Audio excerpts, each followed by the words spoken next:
Hey, How are you? great. How are you doing? I'm good, thank you. So today is episode 3 of TokTalks, a series that we are currently hosting where we invite industry experts onto the live to share their biggest tips and tricks for small businesses to grow. So today's session is with biz coach Sasha. Sasha is all things marketing, small business, content marketing, email marketing. So she's going to be sharing her top tips and tricks on all of the above and helping businesses scale their business. So we'll get straight into it. Sasha, if you want to just introduce yourself and let everyone know a little bit more about what you do. Sure. Hey guys, I'm so excited to be here. I am a business coach for female change makers, so women who are looking to make some waves and some big change through growing a business. I work really well with women who are ready to scale, so they're seeing, a good amount of sales, but they want to really take things to the next level. And I focus more in-depthly into TikTok and email marketing content strategy overall, but really combining the power of TikTok with email marketing to scale your business using marketing made human. So showing up authentically and really building a community with TikTok, and then using email to nurture and convert more sales through a thriving community. So you just mentioned the concept of marketing made human.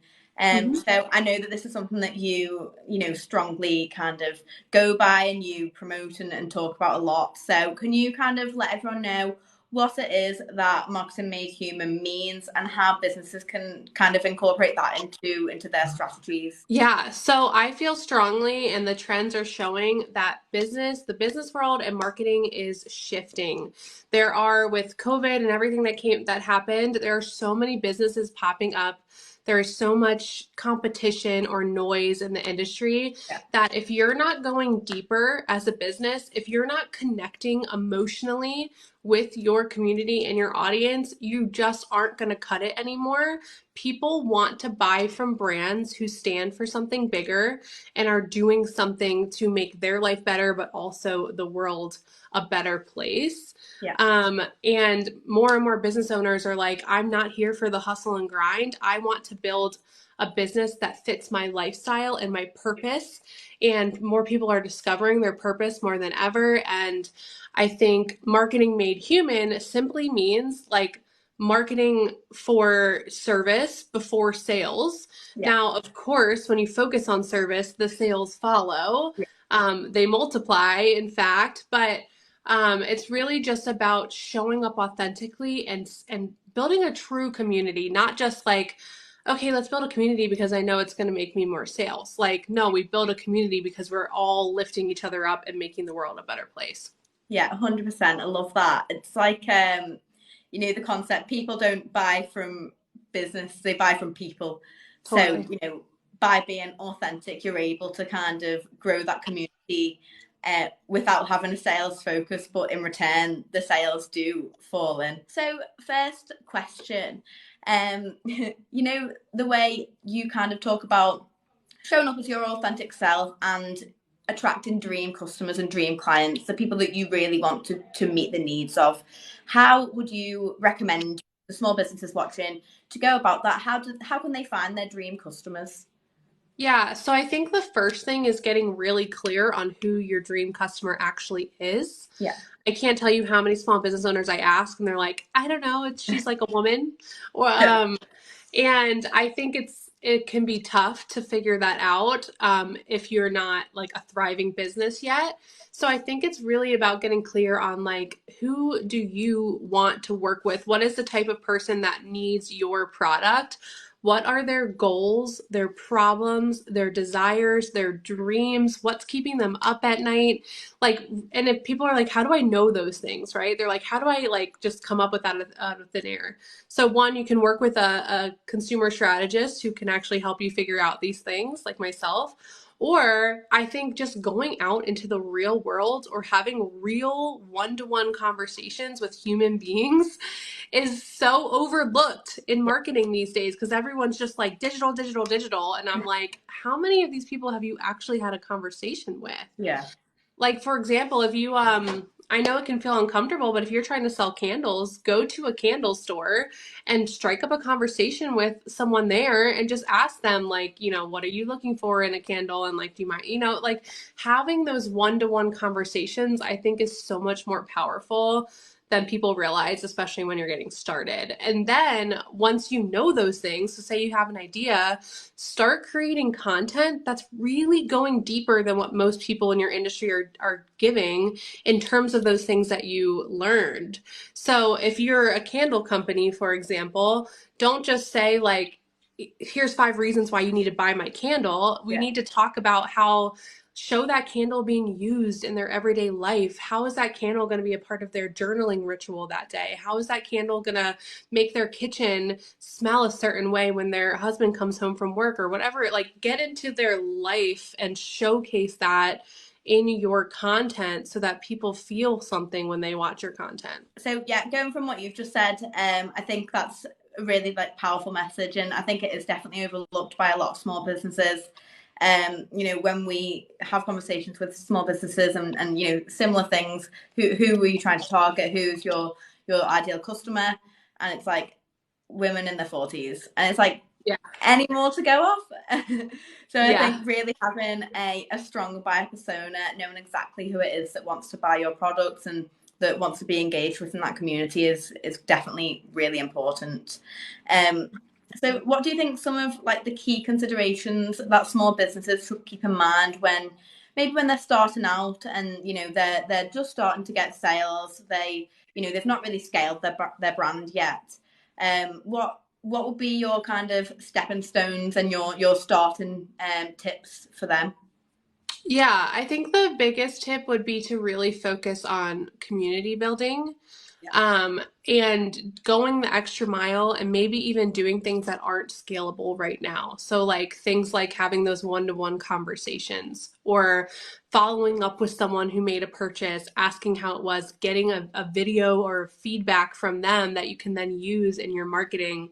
Like, really focusing on the relationships that you're creating early on, not only with your own customer base, but like thinking of like partnerships that could help you scale that might not just like them a little out of the box thinking, right? Like, so for example, I'm going to just keep going with candle companies because for some reason that's on my mind. If you're a candle company, like go and make relationships with some spa owners in your community or wellness or something that feels aligned. And like, you never know where that could lead. It could lead to like a wholesale order. It could lead to, they connect you with someone else. But like, I think community, not only within your audience, but like your peers is so important and overlooked in the beginning because like referrals, if you're a service-based business, my tax strategist who I work with, she's just starting out and she's amazing. And I referred her to like 5 people and now she has like a full client list just from me referring Yeah. her.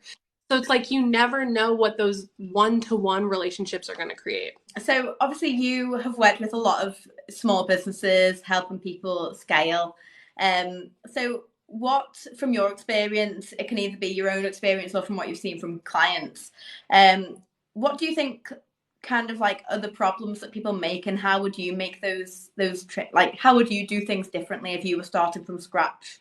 Yeah, if I was starting from scratch as a small business owner, I would make sure that as I'm growing, I'm not just focused on social media. Yeah. Social media is so important, don't get me wrong, but if it's the only thing you're focusing on, it could be why you're lacking the sales or the conversions you want to see.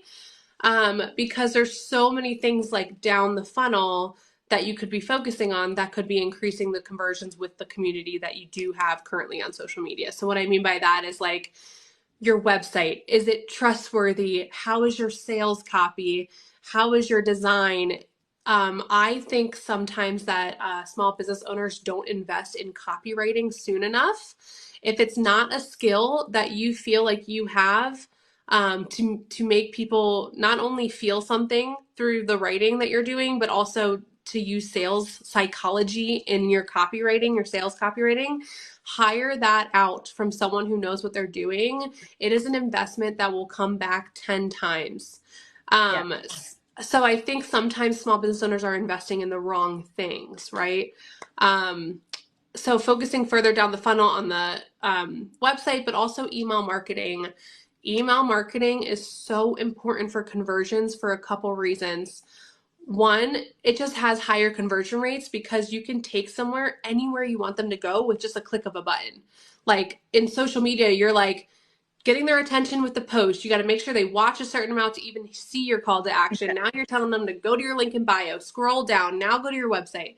Whereas email, you have them on your list, you send them and you're like, hey, like check out this product. They go right with one click to the product page. So conversion rates are naturally going to be higher, but also email has something that social media doesn't currently have, and that's automation, where you can control the customer's journey of what content they're seeing in what order. For example, the welcome series, which is like your first, if someone opts onto your list, what is the first like automated series they're going to begin to fall into? I work with small business owners specifically to get their best performing sales messaging or content or anything into that so that every new person is seeing it.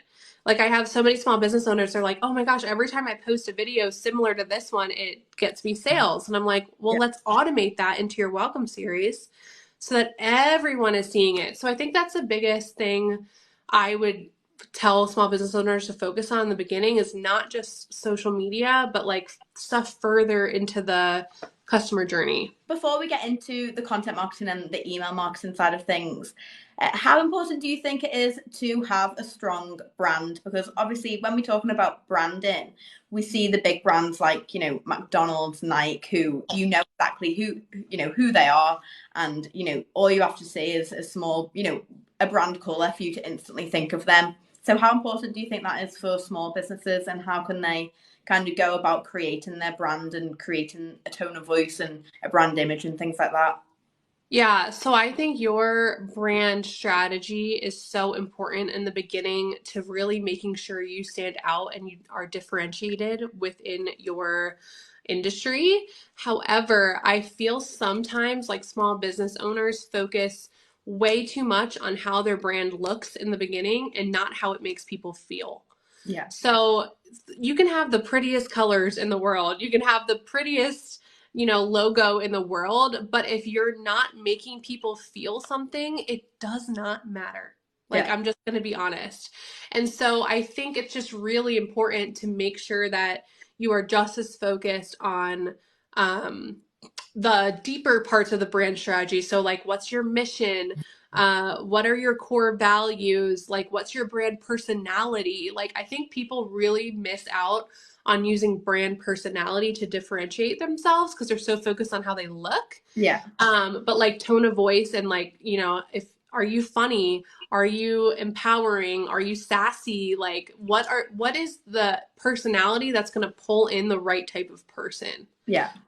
So yeah, I think that's kind of where I'm at with the branding is like sometimes we focus too much on having everything look perfect and not feel really good. The psychology and the emotion behind marketing is what makes the sales, and I think it is easy for small businesses to overlook that and get caught up on the image and not kind of take too much consideration into all of the other factors that fall into that overall brand. In respect to content marketing now, how would a small business kind of go about deciding which promotional channels are correct for them? Yeah, I think like the first thing to think about is one, you should always have email marketing as a promotional channel. Yeah. When it comes to like which social media channels, I think it's really important to think about a couple things. One, what are you really good at and what type of content do you enjoy creating? Because if you feel lit up creating the content, then it's going to resonate deeper. So for example, if you hate being on video, if that's really hard for you, I understand that and that's a skill we need to work on. But if you're a really good writer instead, then maybe you should really focus on blogging and like Yeah. Pinterest would be really great for you. Because Pinterest goes to a lot of blogs versus if you're like, no, I hate writing. I love showing up on video, then like TikTok, Instagram. So I think it's really about, there's a couple things like where are your customer hanging out? And honestly, I can usually argue that most people's customers are on every platform, so you're Yeah. probably okay, but there are some businesses where it's like, oh no, like you have an older Yeah. customer, they're not on TikTok as much. But if it's where your customer is, but also where you like thrive and light or feel lit up the most to show up. For us, kind of based on that, I love TikTok. I love showing up on TikTok. So we put all our eggs into TikTok.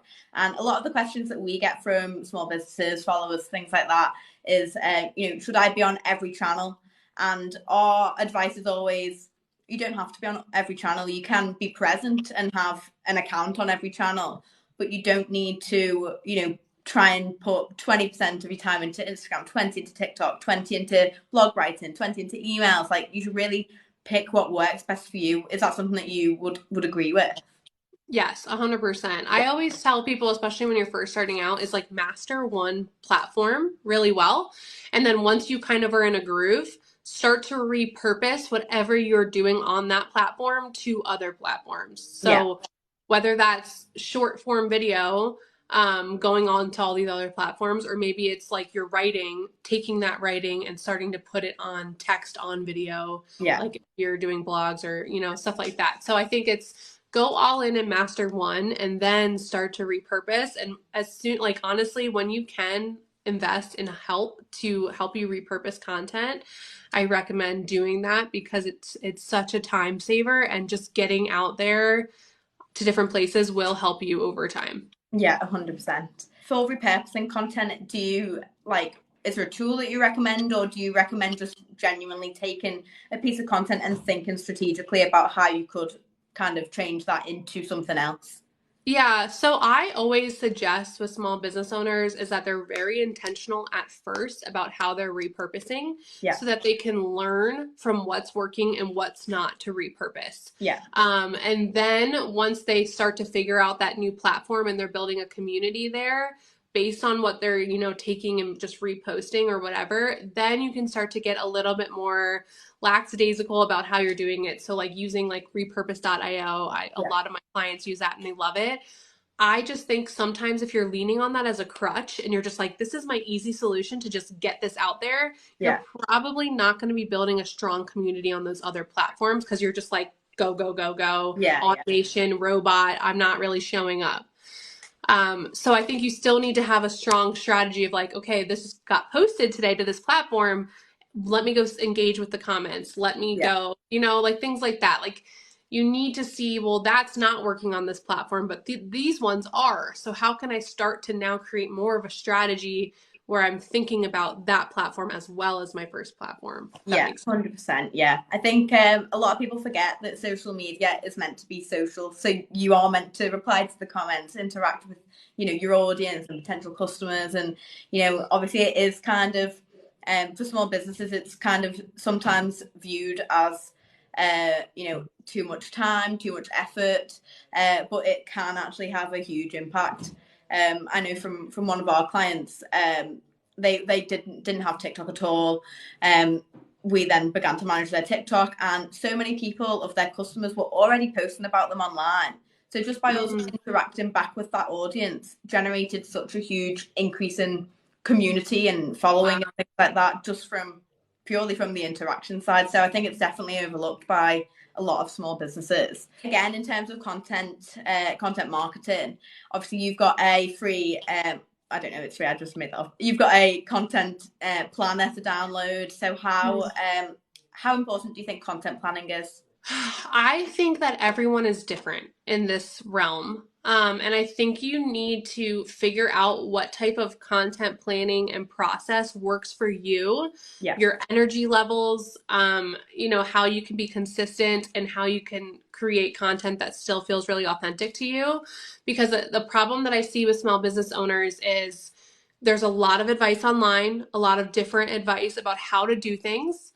And there's not, sometimes I don't think we take enough accountability to say, just because someone said something, I need to still think critically about how that applies to my life, Yeah. my business, and take what you like from one expert and what they're suggesting, and take what you like from someone else and figure it out. And don't be afraid to say, this is not working for me. I need to pivot, because Yeah. that's when people burn out, is when they're forcing a process or a strategy that's not aligned or working with like their life. So like for me, for example, I consider myself a hybrid content creator and planner. So like I prefer to have a nice strategic high level plan for the month, Yeah. but I then create intuitively within like, okay, what am I going to post today? Or what am I going to talk about today? Or what am I Yeah. going to batch create this week?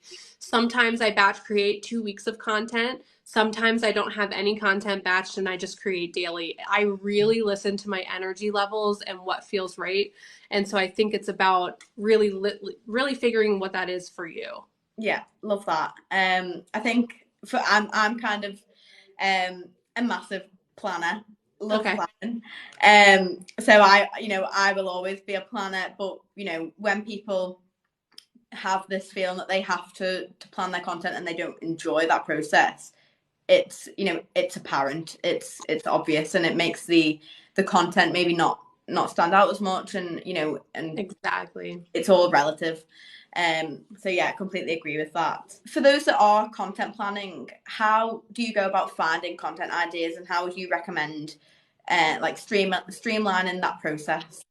Totally. So there's a couple ways that you can do this. I'm a big fan of using tools online to help me come up with ideas. So whether that's, I know Chat GPT is big right now. Yeah. I would use that more for ideation and research versus like write all my content for Yeah. me. You know, I would use it as like, what are the biggest struggles of candle buyers? I don't know why I keep talking about candles, but Yeah. like use that to ask questions, or Yeah.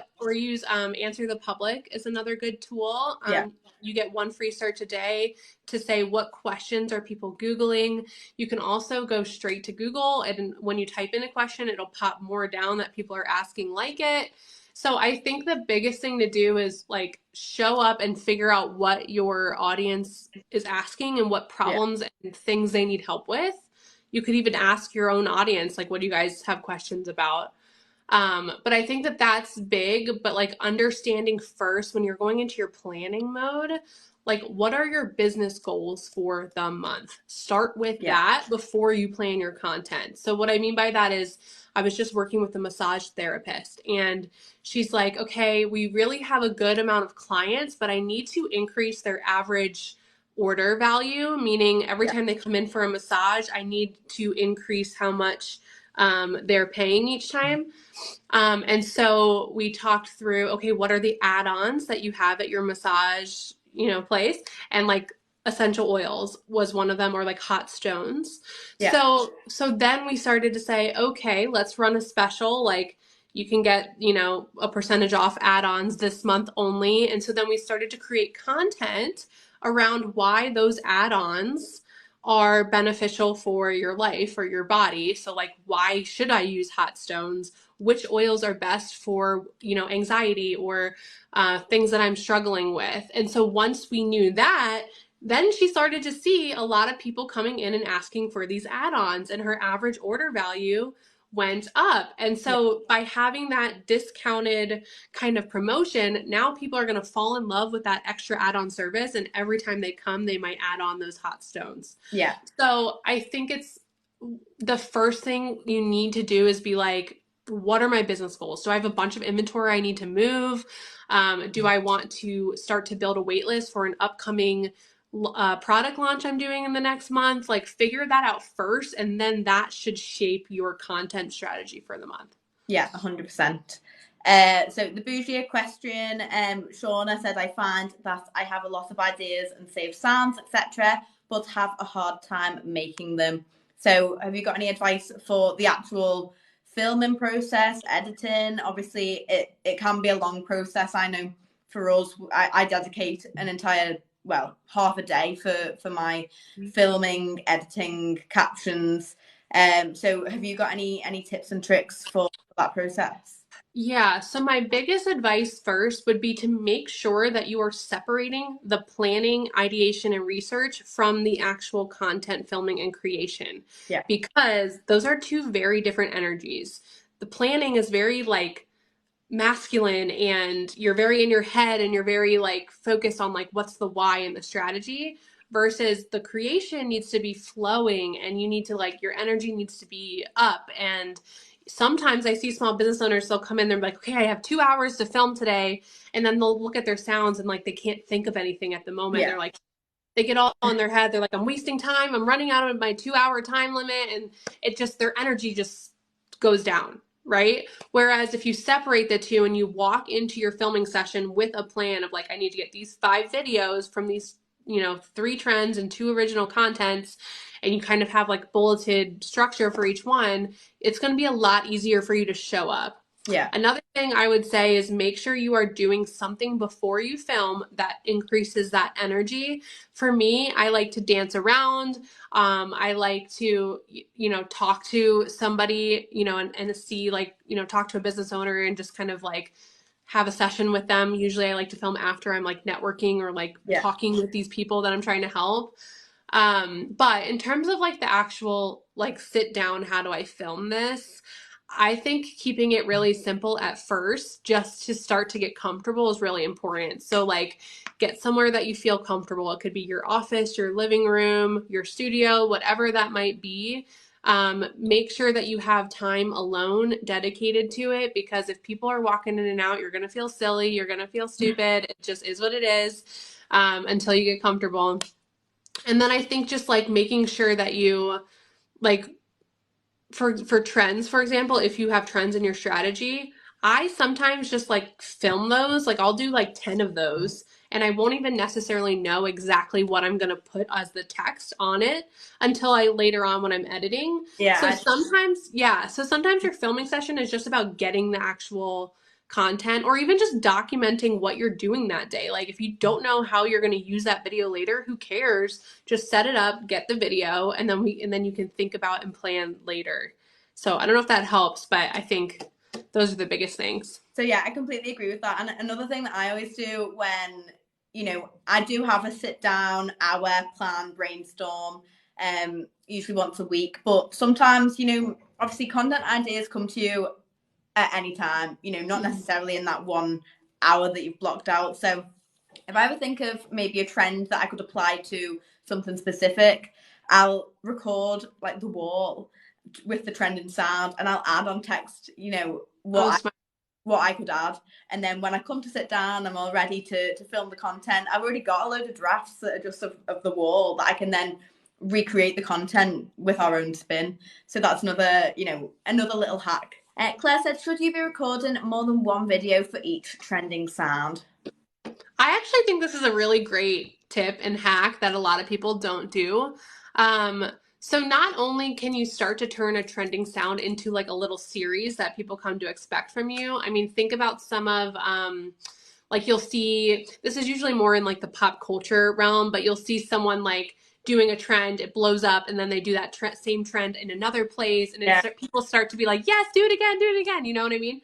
And small business owners sometimes don't take advantage of that. So because your videos are being shown to like so many different people, as long as you're adding different value, like what you're saying or what the words are on the screen, I see no problem with doing the same trend. Or the same using multiple videos to kind of test out like, oh, that will actually prove to you that trending sounds are not the answer to going viral because you could Yeah. have two with the exact same sound that do completely differently depending on what you put on the video. Yeah, I completely agree. I feel like loads of people think that they can't use the same sound more than once, but Yeah. you 100% can.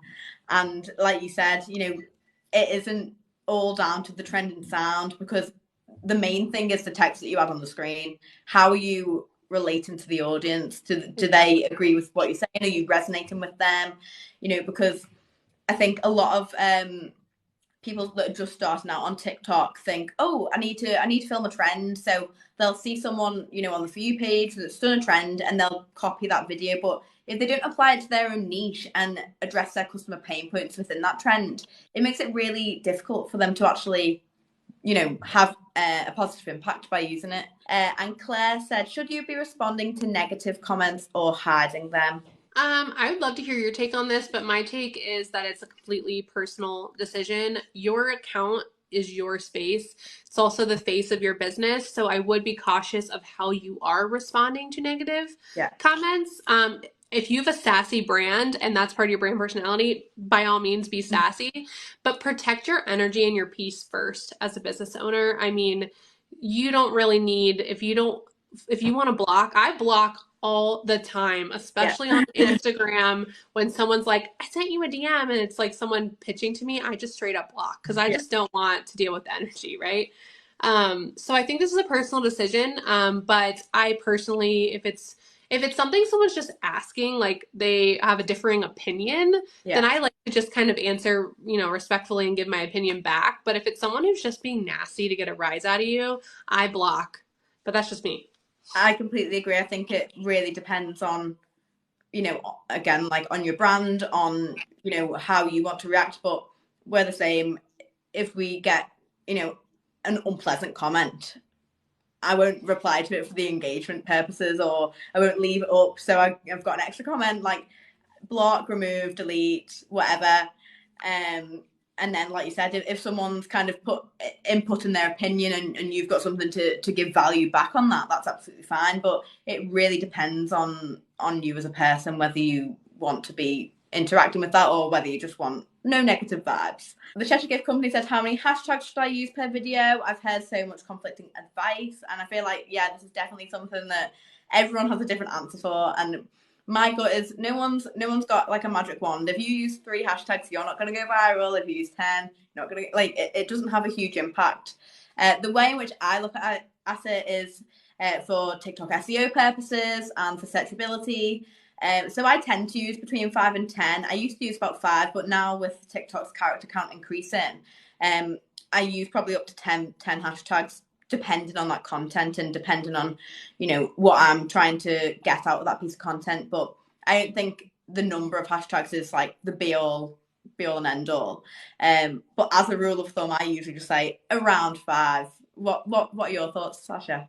Yeah, I'm completely aligned with everything that you say. So you don't need hashtags to get your video seen. The algorithm does do that work for you. So I actually use a strategy of not always using hashtags Yeah. because I just feel like sometimes having just a really tiny short caption on certain videos where I'm really just being myself and humanizing my content, I think gives a much more natural humanizing effect.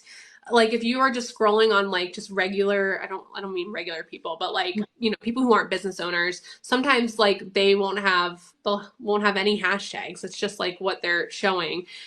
So I think it's all about like being really strategic with your keywords on top of your hashtags. So everything you said, but also making sure that like you have thought out keywords. So what I do is I just went into the TikTok search discovery bar. I started to type in some keywords for my business, and what it was popping up as like other suggestions, I just started to put in my notes app in my Yeah. phone.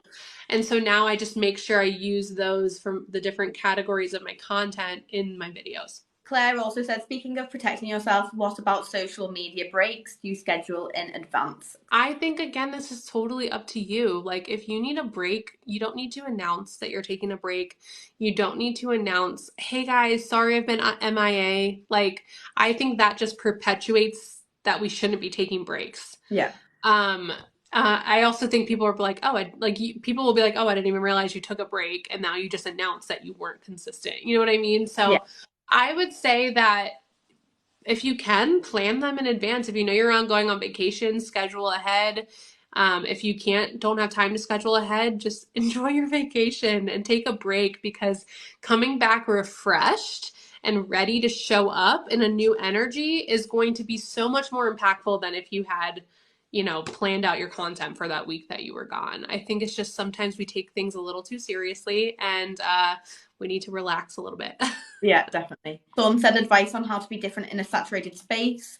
I'm in Excel talk area and struggle to be creative. Honestly, I think this really goes back to your brand strategy. So, like, what is your brand personality on Excel Talk? Like, if I had to guess, I don't know if I'm really heavy on Excel Talk, but if I had to guess, it's probably a lot of like data driven things, very analytical, very like professional, organized. Like, what is your personality outside of life? Like, are you funny? Like, how can you make your Excel things funny? How can you make them sassy or I don't know what that might be for you, but I think that brand personality and how you're showing up as yourself and like creating a community, like how can you create a community around Excel? Like that Yeah. probably sounds a little hard.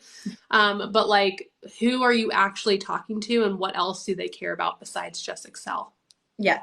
Amazing. So we're gonna jump back into the questions. Okay. Got a little bit caught up then, but we'll jump straight on.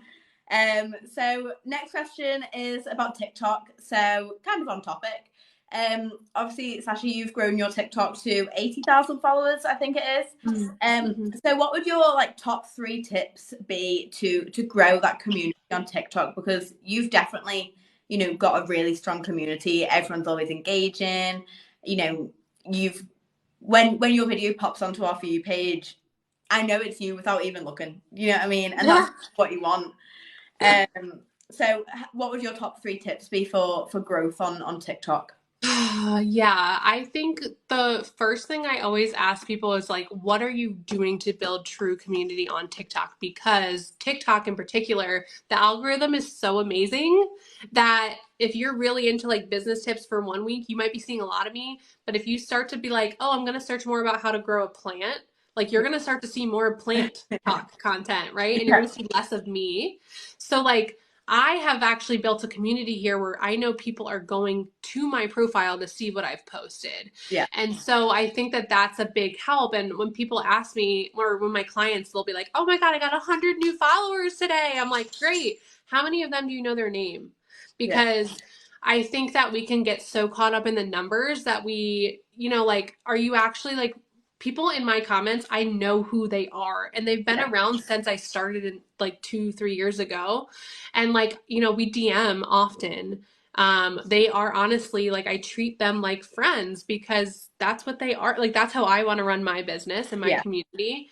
So I think that's the biggest thing is like, are you going live? Like, are you actually creating relationships? Are you connecting on other platforms? Like, how are you building this true community?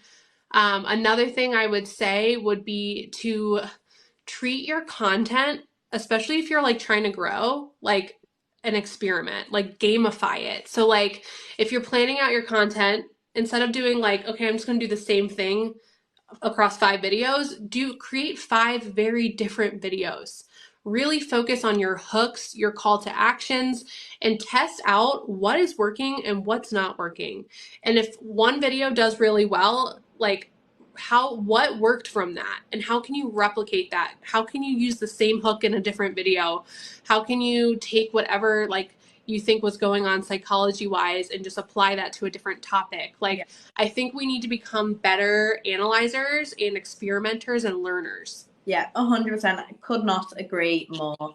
I think, people don't check their analytics enough. People don't look at what's actually working. Like TikTok is so good because it tells you if you've got a lot of views and a lot of engagement, it's because people like the content. So if something works, repeat. If something doesn't work, move to the side or tweak it. How can you kind of create maybe 2 topics have performed completely differently? One's done really well.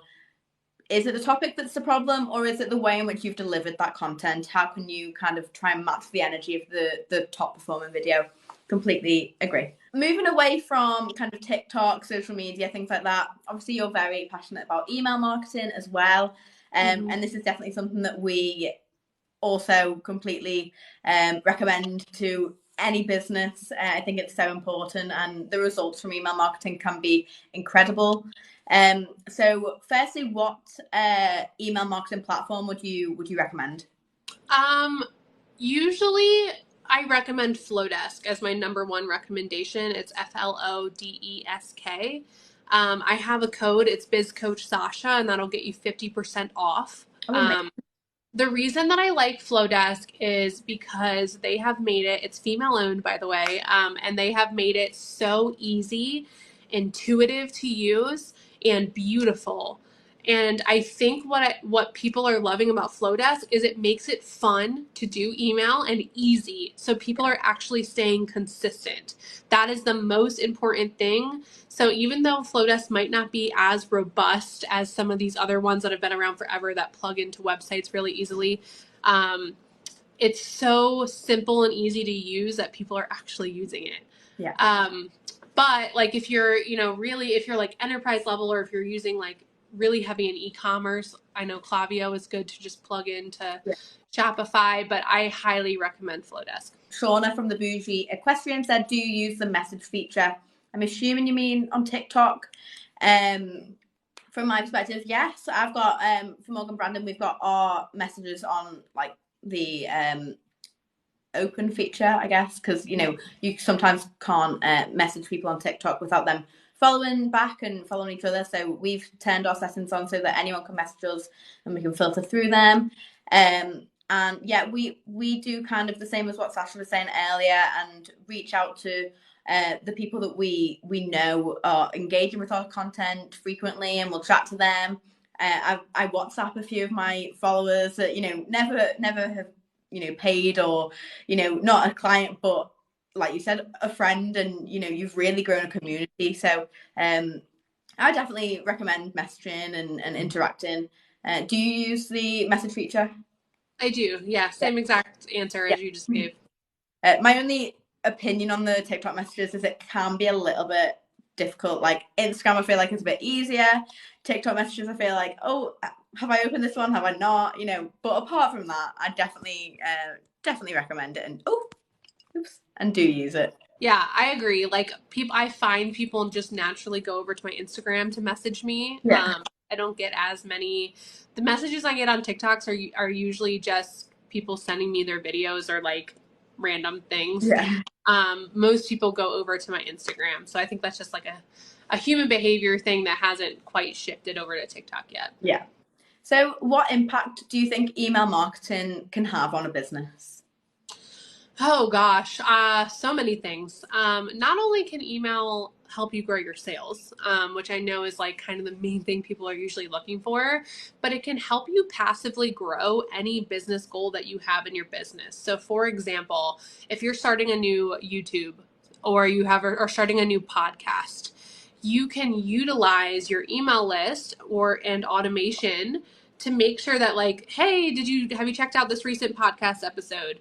You can put that into your welcome series. So now every new person knows that you have a podcast for them to listen to. So I think it's, we can talk about sales stuff for sure, but it's also like, great for storytelling and creating connection. Literally everything can be done through email, and you can take them to your blogs, to your, if you're trying to get more people on your live, I'll send out an email and say, hey, I'm going live in 2 minutes, come join me.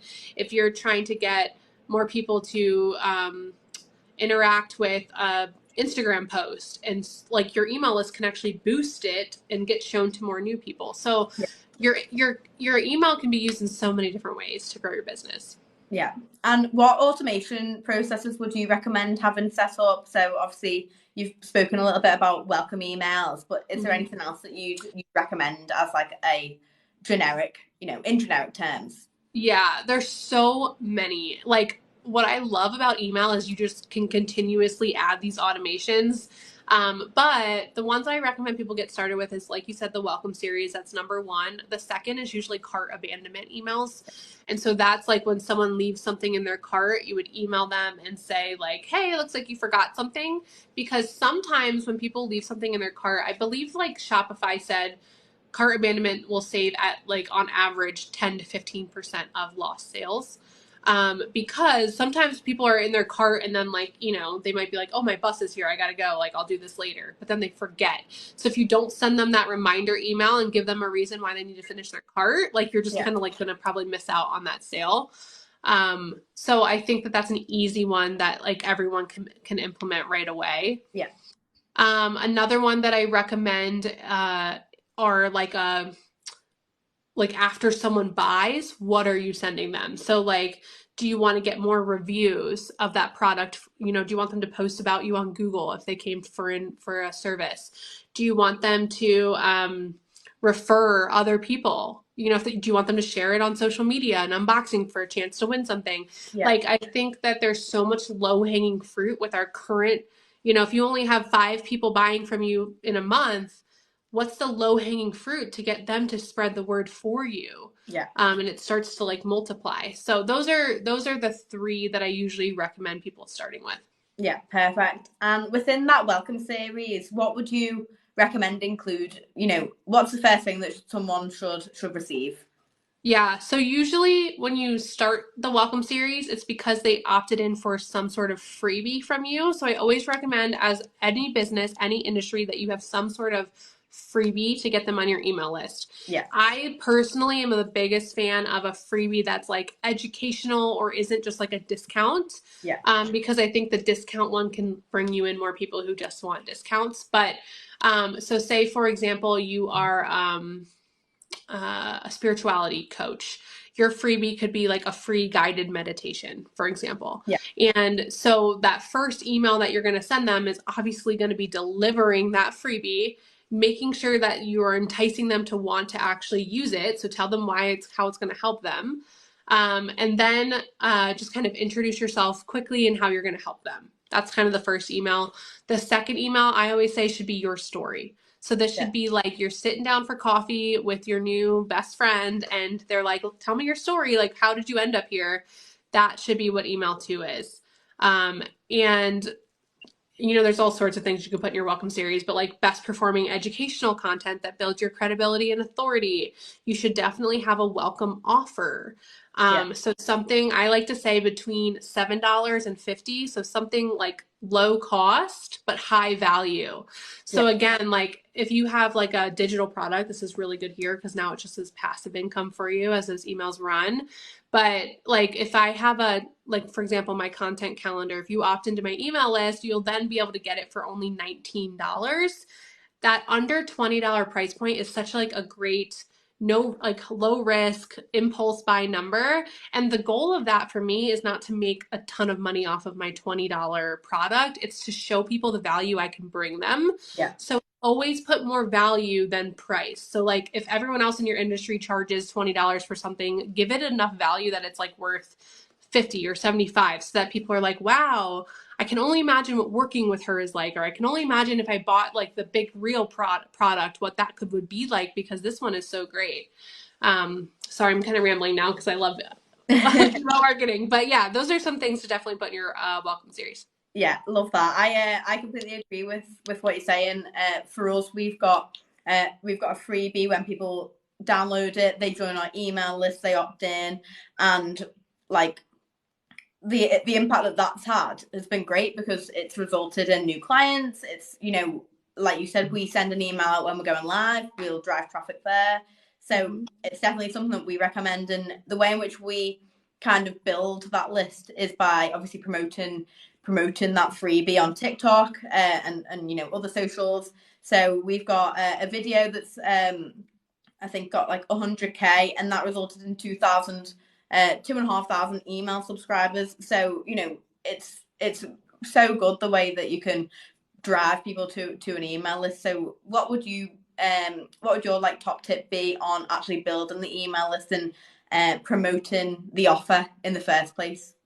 Yeah, so the biggest thing about email, especially if you have an automation you're hoping to get people through, if you're not talking about your email list or your freebie, you're not going to be driving people in there and it's not going to be doing what it's meant to be doing for you. Yeah. So I always tell my clients that you should try to be talking about your freebie at least once a week. Like you need to think of your freebie the same way as you would a product in your store. Yeah. Like you need to be talking about it on a regular basis. And honestly, you should be creating like new freebies every once in a while to keep it fresh. And so that, you know, you're getting different people who are interested in different things. But my biggest tips would be making sure that you actually have call to actions and you're giving them reasons to go get that freebie. So for example, if I was let's say I have trying to think of something. Let's say I have a wellness guide, like it's a wellness 101 for like a massage therapist or something. I need to be creating videos where maybe I give some of the tips that are in that guide, but not all of them, and then say, hey, this is just like one part of the free guide that I have in my bio right now. Go ahead and get it. It's completely free. Yeah. Or another way is to utilize trends. So if there's like a trend on TikTok that's like kind of like quick, short, funny, like maybe you can use that to showcase the problem people are having and then the solution or the relief they feel now that they got your free guide. And then you're kind of like showing them like go get this and you'll see this transformation in your life. Yeah. Um, you can also use like at the end of Instagram carousels, at the bottom of a blog. There's like anywhere that you are talking to people, you can advertise your freebie. Yeah, perfect. So how do you kind of go about the segmenting process in email marketing and like the targeting capabilities? Yeah, so I'm a really big fan of letting your opt-in do the segmentation for you. Yeah. So there's two ways I like to tell people that they can segment, like have different freebies. For example, it can be topic based. So for me, I have a content strategy guide. I also have an email marketing guide. And so when someone opts in for the content strategy guide, I know that their problem or what they're seeking a solution on is content related. Or if someone different opts into email, I know that they need more help with email marketing and the offers that I'm going to give them and Yeah. this messaging should be more around that. So it can be topic based or it could be like customer persona based. So like, let's say you're someone that's like, okay, I talk to a lot of moms, but I also have like, um, busy business owners. Like I kind of have these two, they're not always the same person, they're kind of separate. Maybe you have a free guide of like, top 10 something for busy moms, and then you have like, getting started for business owners guide.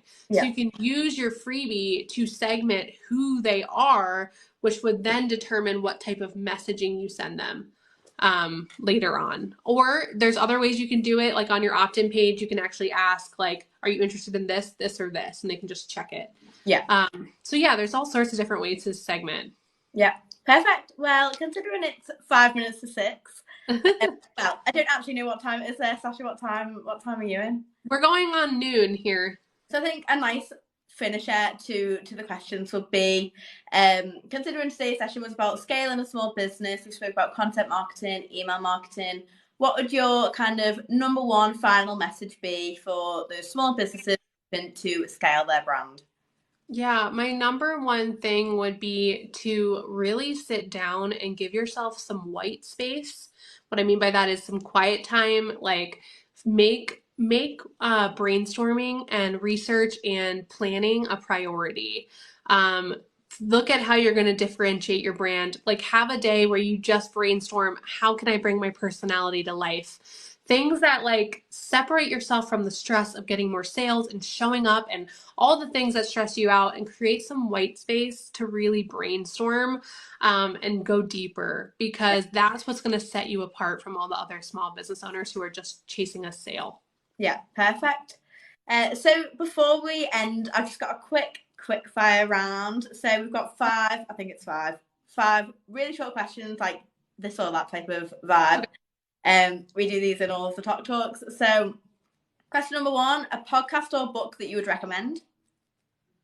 Ooh, I love the Skinny Confidential podcast. Have you heard of it? No.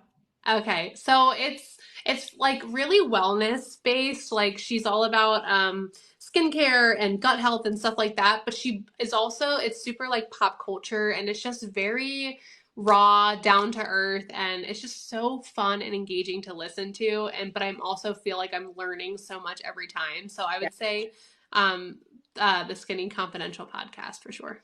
I'll definitely give that a listen. Number two, your favorite social media platform? Oh, TikTok, hands down. Number three, MailChimp or Flowdesk? Flowdesk. I can't stand MailChimp. Next question. What is your biggest takeaway from Marketing Made Human? Oh gosh, just that relationships are everything, and that's what's going to help you. The things that you think are unscalable are what are actually going to help you scale. Yeah. And last question, what key message should everyone take from this live and, go and implement to their business?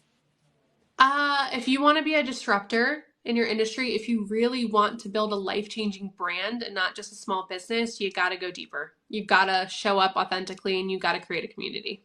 Amazing. Love all those answers. So that was a great session. Thank you so much, Sasha, for joining and for sharing your amazing tips. So thank you all for joining. Thanks for engaging, commenting, and things like that. And Sasha, it was great to properly meet you. Thank you so much for having me. This was awesome. Oh, I'm glad that you liked it. I'm glad that you joined. Shauna said, when is the next one and topic? Great question. That clearly I forgot to promote the next one. So the next one is next Tuesday at 2:30 GMT, English time. The topic is repurposing your content. So talking about kind of what we discussed slightly at the beginning, how we can go about taking TikToks and turning them into blogs, Instagram Reels, Instagram carousels, how we can move content around from, what's performed well. So yeah, the next session is all about repurposing content. So keep an eye on the mailing list or on our socials, and we'll update you all when that is with the link to register and things like that. Okay, perfect. Well, bye everyone. Thanks for joining. Thanks for having me. Bye. Bye.